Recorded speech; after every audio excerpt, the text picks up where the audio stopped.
They were about to embark on an unprecedented experiment, one that would push the boundaries of both human and council understanding.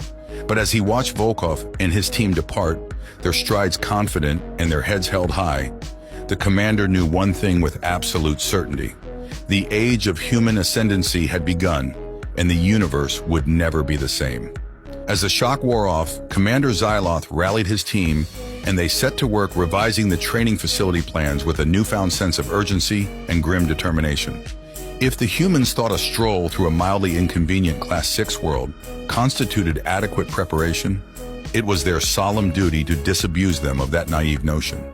The galaxy was a merciless place, fraught with perils these Terrans could scarcely imagine. It fell to Xyloth and his engineers to craft a crucible that would forge them into warriors truly worthy of the Council's cause.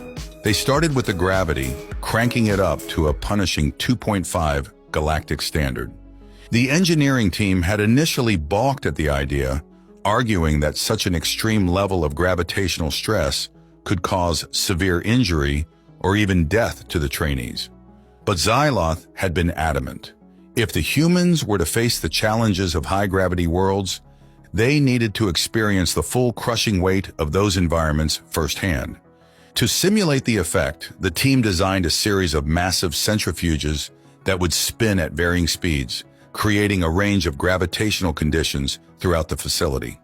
In some areas, the trainees would feel as though they were being pressed flat against the ground, their bones creaking and their muscles screaming in protest. In others, they would have to fight for every step, their movements sluggish and labored as though they were wading through a sea of molasses. Next, they dialed in a brutal temperature regime, with searing heat that would boil the very moisture from their eyes, alternating with cold so bitter it would freeze the breath in their lungs. To achieve this, the engineers created a vast network of environmental control systems, each one capable of generating extreme temperatures on demand. In the scorching hot zones, the air would shimmer with heat haze, the ground blistering to the touch. The trainees would have to navigate through shimmering mirages and choking clouds of sulfurous gas, their skin prickling with the threat of heat exhaustion or even spontaneous combustion. In the frigid cold areas, the landscape would be a frozen wasteland, with howling winds that whipped shards of ice into razor-sharp projectiles.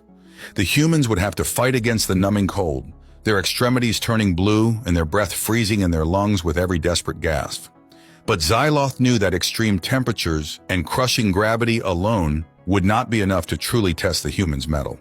They needed to face the fury of the elements themselves, to be battered and bruised by the raw power of nature unleashed. And so the engineering team set to work designing a fiendishly complex weather control system, one that would allow them to conjure up hurricanes, tornadoes, and tsunamis at the touch of a button. The centerpiece of this system was a massive artificial storm generator, a swirling vortex of energy that could spawn Category 5 hurricanes on